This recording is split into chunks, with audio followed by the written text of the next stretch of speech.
दिव्यवाणी तेरी अमृतवाणी प्रभु। दिव्यवाणी तेरी अमृतवाणी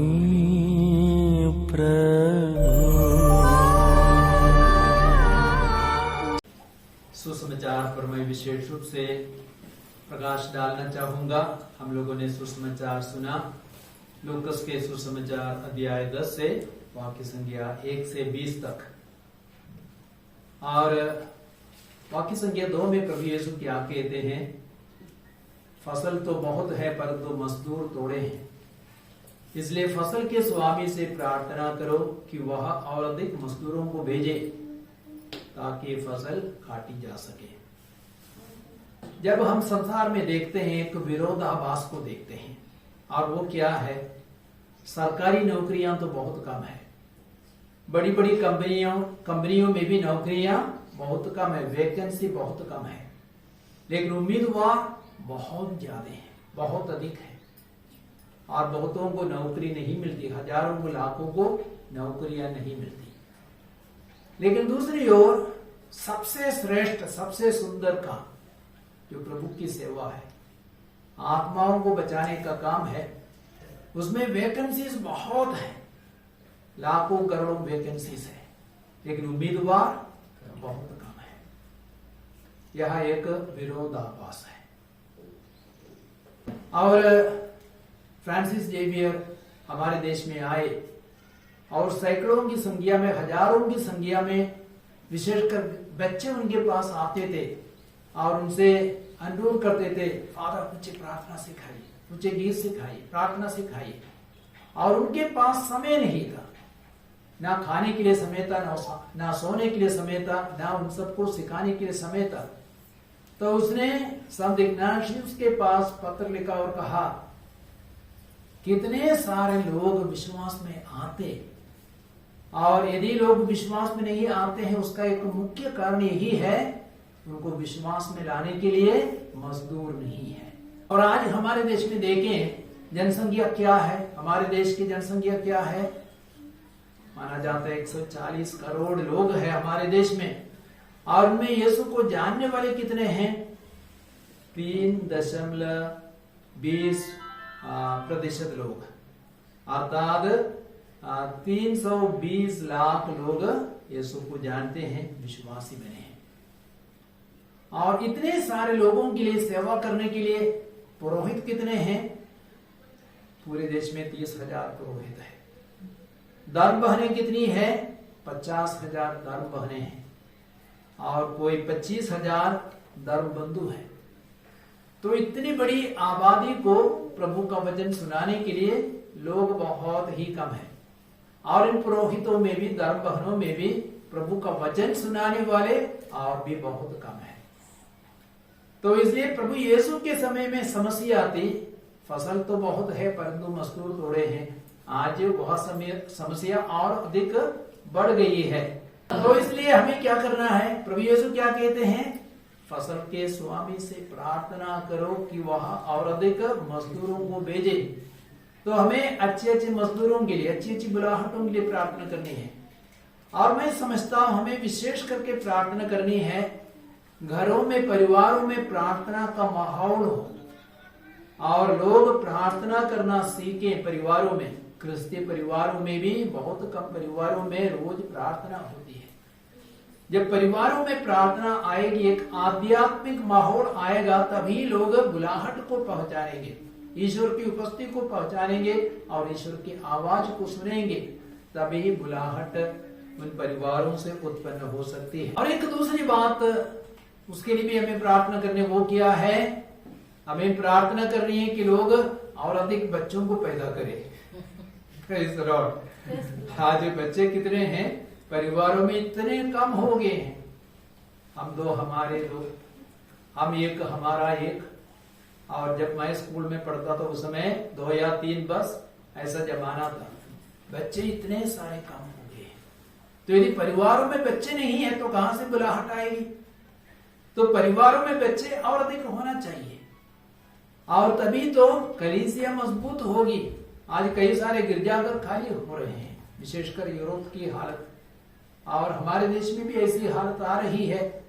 और पहले जमाने में, मेरे समय में 9-10 बच्चे सब थे। मेरे परिवार में हम 9 बच्चे हैं, 9 भाई हैं, 9 भाई है, एक लड़की भी नहीं।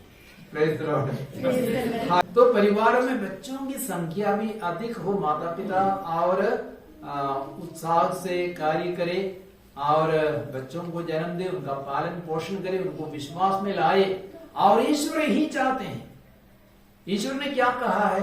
यदि आप उत्पत्ति ग्रंथ पढ़ेंगे अध्याय 9 वाक्य संख्या 1 में, वहां पे वचन क्या कहता है? ईश्वर ने नूह से कहा फलो फूलो, सारे संसार में फैल जाओ। ईश्वर ने कभी ये नहीं कहा हम दो हमारे दो, हम एक हमारे एक। ईश्वर ने कहा फलो फूलो, सारे संसार में फैल जाओ।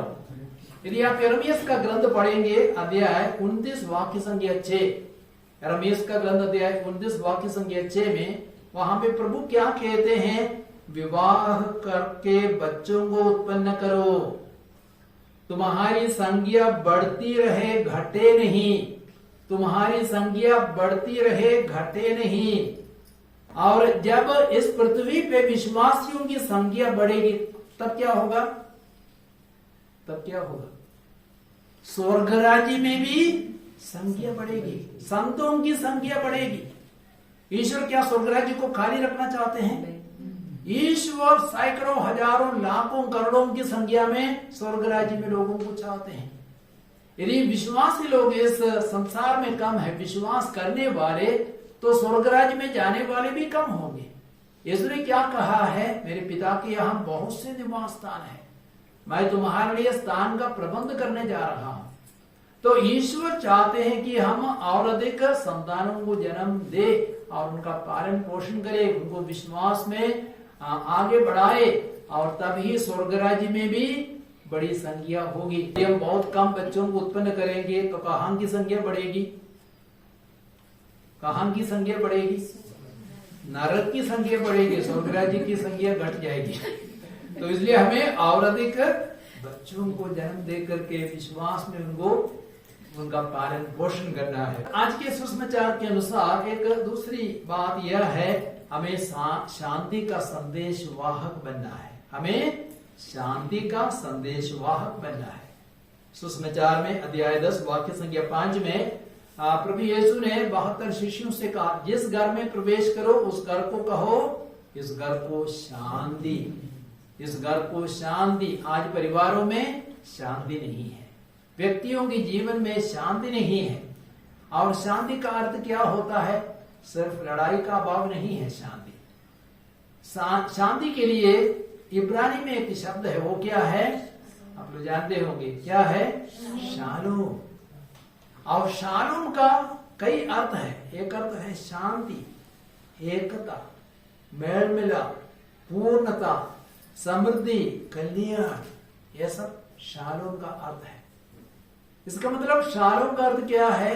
एक ऐसी अवस्था जहां में किसी चीज की कमी घटी नहीं है, सब कुछ है, वो है शांति। यदि हमारे जीवन में कपड़े नहीं है, शांति होगी। भोजन नहीं है तो शांति नहीं होगी, और बच्चे नहीं है तो शांति नहीं होगी। तो हम लोगों के पास पर्याप्त मात्रा में सब कुछ है, वो है शांति। जैसे कि भजनकार क्या कहते हैं? स्तोत्र ग्रंथ 23:1 में भजनकार क्या कहते हैं? प्रभु मेरा चरवाहा है, मुझे किसी बात की कमी नहीं। यदि सच में प्रभु मेरा चरवाहा है, मुझे किसी बात की कमी नहीं होगी। प्रभु हमारी सारी जरूरतों को पूरा करने में सक्षम है। आज परिवारों में इतनी अधिक लड़ाई है, झगड़ा है, गरीबी है, बेरोजगारी है, रोग बीमारियां हैं, शांति नहीं। मैं फिलहाल लखनऊ में गया था, वहां पे रिट्रीट देने के लिए, आत्मिक साधना चलाने के लिए।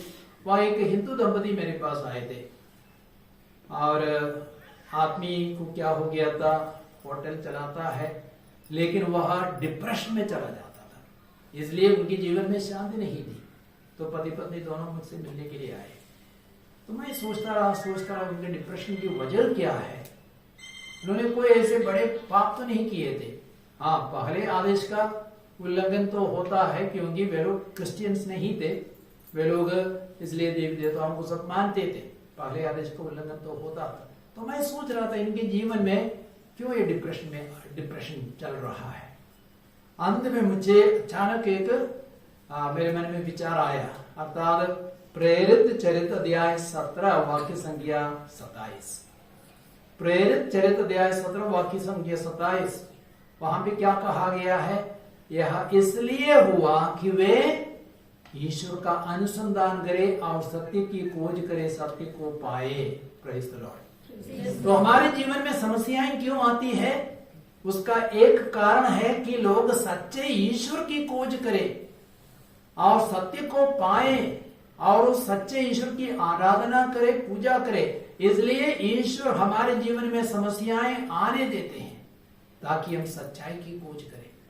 यीशु कहते हैं सत्य तुम्हें स्वतंत्र करेगा, और वो सत्य क्या है? वो सत्य क्या है?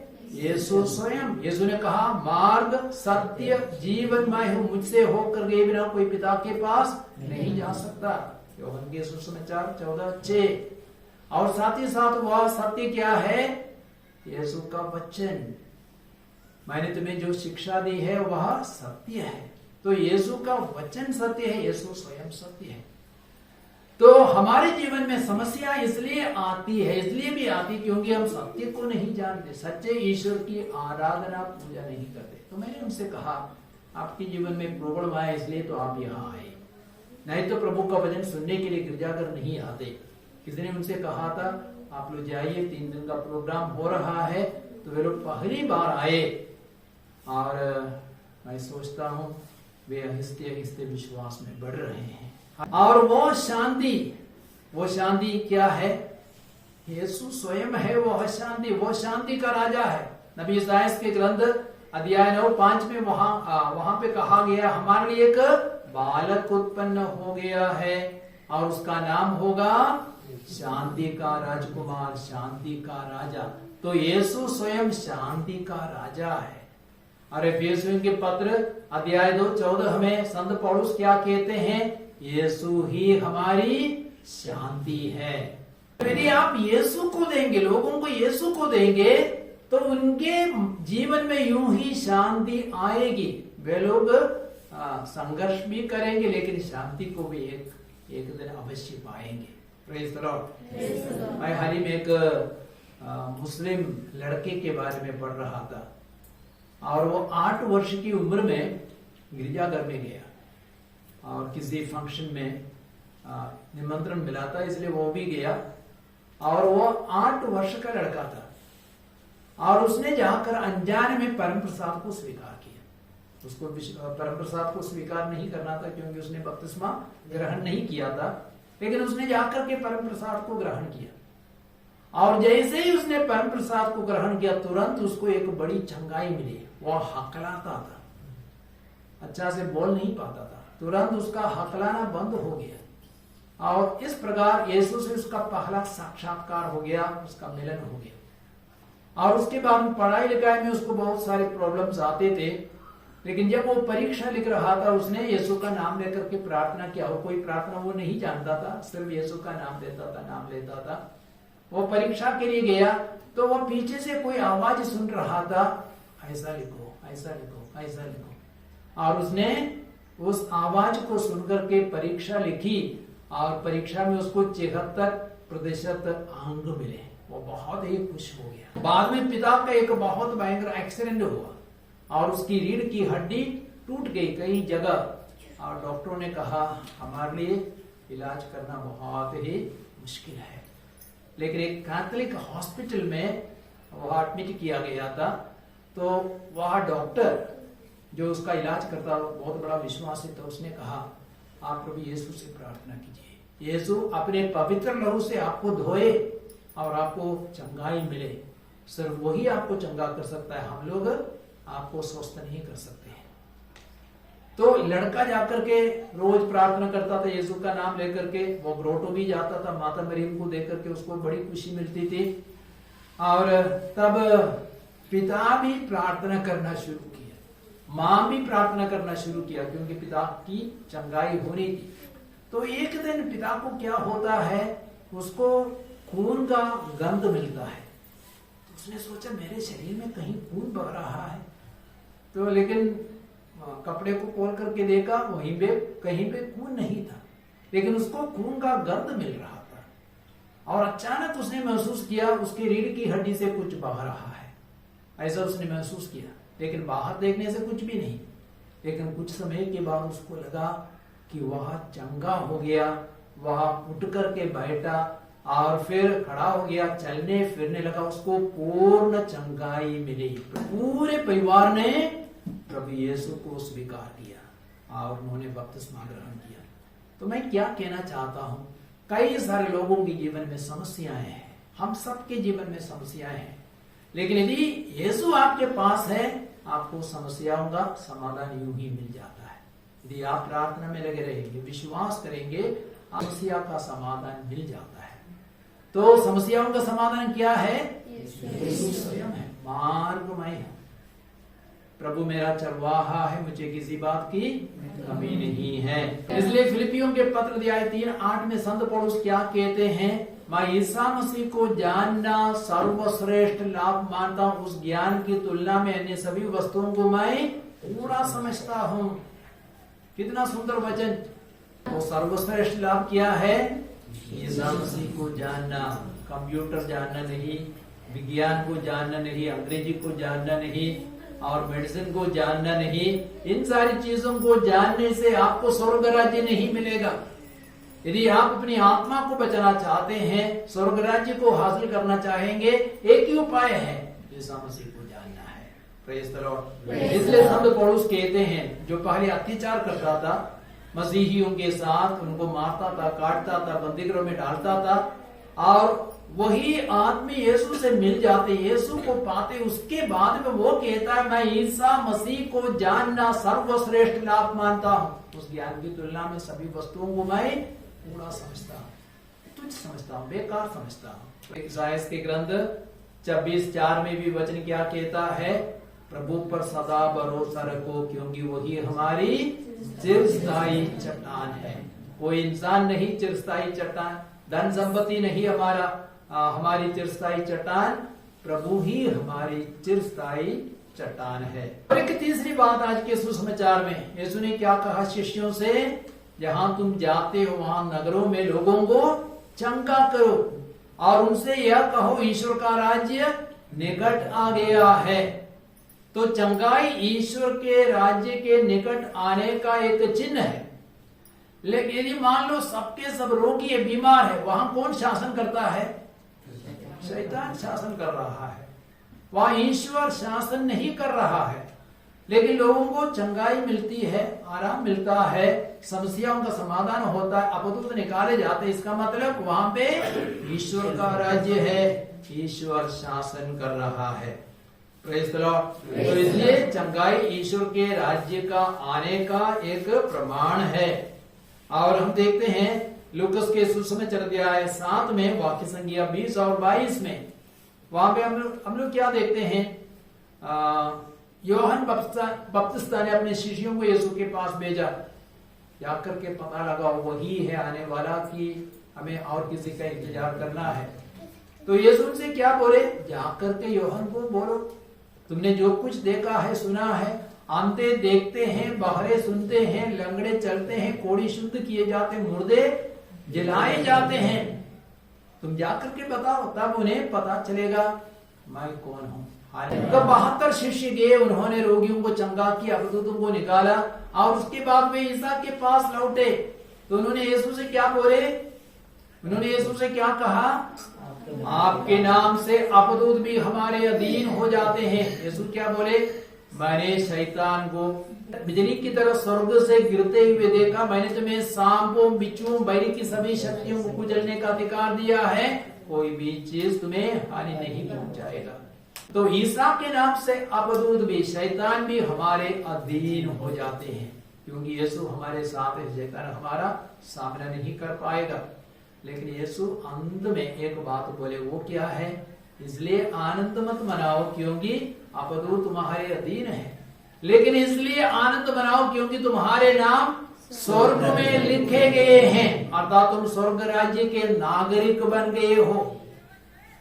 तो स्वर्ग राज्य के नागरिक बनने के लिए हमें क्या करना है? क्या करना है? बैठे रहना है। सुसमाचार का ज्ञान हमें दूसरों को देना है, प्रभु का ज्ञान दूसरों को देना है, तब हम यूं ही स्वर्ग राज्य के नागरिक बनेंगे। जैसे संत फ्रांसिस जेवियर ने सुसमाचार का ज्ञान लाखों को दिया, करोड़ों को दिया, और वो स्वर्ग राज्य का नागरिक बन गया, महान संत घोषित किया गया। और संत पौलुस आगे क्या कहते हैं? फिलिपियों के पत्र 3:20 में क्या कहते हैं? हमारा स्वदेश स्वर्ग है, जहां से आने वाले मुक्तिदाता की राह हम देखते हैं कि हमारा स्वदेश इंडिया है। ये थोड़े समय के लिए, कुछ दिनों के लिए, महीनों के लिए, हमारा असली स्वदेश स्वर्ग राज्य है। हमें उस स्वर्ग राज्य को पाना है, यही हमारा जीवन का उद्देश्य होना चाहिए। तो मैं आपसे एक सवाल पूछना चाहूंगा, हमारे लिए सबसे सुंदर काम क्या है? प्रधानमंत्री बनना सबसे सुंदर कार्य है, या कोई हीरो बनना, फिल्मों में काम करना, हीरो बनना, हीरोइन बनना, वही सबसे सुंदर काम है? डॉक्टर बनना, इंजीनियर बनना, वही सुंदर काम है? सबसे सुंदर काम क्या है? सबसे सुंदर काम सुसमाचार का ज्ञान दूसरों को देना, प्रभु यीशु का ज्ञान दूसरों को देना, आत्माओं को जीतना, वही सबसे सुंदर काम है। यीशु ने वही कार्य किया, प्रेरितों ने वही कार्य किया, संतों ने वही कार्य किया। तब आपको सबसे सुंदर पुरस्कार प्रभु प्रदान करेंगे। हम लोग सब स्वर्ग राज्य के नागरिक बनेंगे।